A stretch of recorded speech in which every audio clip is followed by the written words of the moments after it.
ಕಲ್ಯಾಣ ಕರ್ನಾಟಕ ಶಿಕ್ಷಣದಲ್ಲಿ ಆರೋಗ್ಯದಲ್ಲಿ ಹಿಂದೆ ಇದೆ. ಅದಕ್ಕೋಸ್ಕರ ನಾನು ಹೇಳಿದ್ದೀನಿ,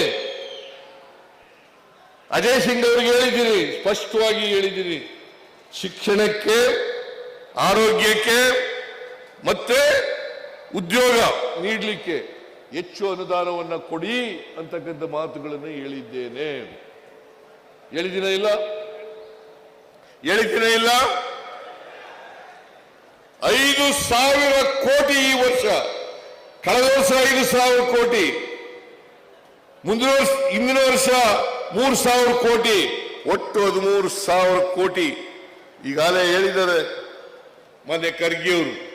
ಇವತ್ತು ಇಲ್ಲಿ ಡಾಕ್ಟರ್ಗಳು ಆಗಿದ್ರೆ, ಇಂಜಿನಿಯರ್ಗಳಾಗಿದ್ರೆ, ಟೀಚರ್ಗಳಾಗಿದ್ರೆ, ಪ್ರೊಫೆಸರ್ಗಳಾಗಿದ್ರೆ, ತಹಶೀಲ್ದಾರ್ಗಳಾಗಿದ್ರೆ, ಅಸಿಸ್ಟೆಂಟ್ ಕಮಿಷನರ್ ಆಗಿದ್ರೆ, ಇದಕ್ಕೆ ಕಾರಣ 371J ಕಾರಣ ಅಂತಕ್ಕಂಥದನ್ನ ಅರ್ಥ ಮಾಡ್ಕೋಬೇಕಾಗ್ತದೆ. 371J ಇದನ್ನು ಮಾಡಿದವರು ಕಾಂಗ್ರೆಸ್ನವರು, ಮಲ್ಲಿಕಾರ್ಜುನ ಖರ್ಗೆಯವರು, ಧರ್ಮಸಿಂಗ್ ಅವರು, ಈ ತರ ಎಲ್ಲ ಈ ಭಾಗದ ಮುಖಂಡರುಗಳು ಇದನ್ನು ಮಾಡಿದ್ರು ಅಂತಕ್ಕಂಥದನ್ನ ನೀವು ಯಾವಾಗಲೂ ಕೂಡ ಜ್ಞಾಪಕ ಇಟ್ಕೋಬೇಕಾಗ್ತದೆ. ಅದಕ್ಕೆ ನೀವು ಯಾವಾಗಲೂ ಕೂಡ ಈ ಕಲ್ಯಾಣ ಕರ್ನಾಟಕದ ಜನ ಕಾಂಗ್ರೆಸ್ ಅನ್ನ ಕೈ ಬಿಟ್ಟಿಲ್ಲ, ಆಶೀರ್ವಾದ ಮಾಡಿದ್ದೀರಿ. ಅದಕ್ಕೆ ನಿಮಗೆ ಶರಣು ಶರಣೋ ಅಂತಕ್ಕಂಥ ಮಾತುಗಳನ್ನ ಹೇಳಲಿಕ್ಕೆ ಬಯಸ್ತಾ ಇದ್ದೀನಿ. ಇನ್ನು ಮುಂದೇನು ಕೂಡ ಹೀಗೆ ಇರಲಿ, ಮುಂದೇನು ಕೂಡ ಹೀಗೆ ಇರಲಿ. ನಾವು ನಿಮ್ಮ ಜೊತೆ ಇರ್ತೀವಿ. ನೀವು ಬಿಜೆಪಿ ಅವ್ರ ಮಾತು ಕೇಳಕ್ ಹೋಗ್ಬೇಡಿ, JDS-ನವ್ರ ಮಾತು ಕೇಳಕ್ ಹೋಗ್ಬೇಡಿ. ಅವರು ಸುಳ್ಳೇ ಹೇಳೋದು, ಅವ್ರ ಮನೆ ದೇವರೇ ಸುಳ್ಳು, ಬರೀ ಸುಳ್ಳು ಅಪಪ್ರಚಾರ ಮಾಡೋದು, ಅಪವಾದಗಳನ್ನು, ಸುಳ್ಳು ಅಪವಾದಗಳನ್ನು ಮಾಡೋದು, ಆಮೇಲೆ ತಪ್ಪಿಸ್ಕೊಳ್ಳೋದ್ರಿಂದ. ಅವರು 4 ವರ್ಷ ಸರ್ಕಾರದಲ್ಲಿದ್ದರು, 3 ವರ್ಷ 10 ತಿಂಗಳು.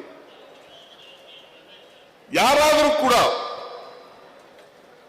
2018ರಲ್ಲಿ ಲೋಕಸಭೆಗೆ ಹೆಚ್ಚು ಜನ ಗೆದ್ದಿದ್ರು, 2023ರಲ್ಲಿ ಹೆಚ್ಚು ಜನ ಗೆದ್ದರು. ಕರ್ನಾಟಕಕ್ಕೆ ದೊಡ್ಡ ಅನ್ಯಾಯ ಆಗ್ತಾ ಇದೆ. ಇವತ್ತವರೆಗೆ ಯಾರು ಬಾಯಿ ಬಿಟ್ಟಿದ್ದೀರಾ?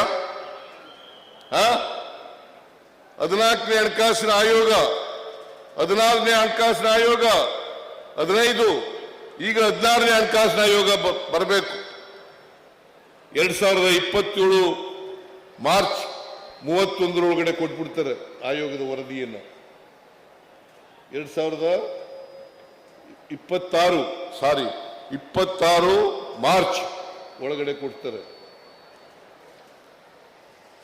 ನಾನು ಈಗಲೂ ಹೇಳ್ತೀನಿ, ನಮಗೆ 15ನೇ ಹಣಕಾಸಿನಲ್ಲಿ ದೊಡ್ಡ ಅನ್ಯಾಯ ಆಯಿತು. ಒಟ್ಟು 15ನೇ ಹಣಕಾಸಿನಲ್ಲಿ ಕರ್ನಾಟಕ ರಾಜ್ಯಕ್ಕೆ ಆಗಿರ್ತಕ್ಕಂಥ ಅನ್ಯಾಯ 80,000 ಕೋಟಿ. 80,000 ಕೋಟಿ 15ನೇ ಹಣಕಾಸಿನ ಆಯೋಗ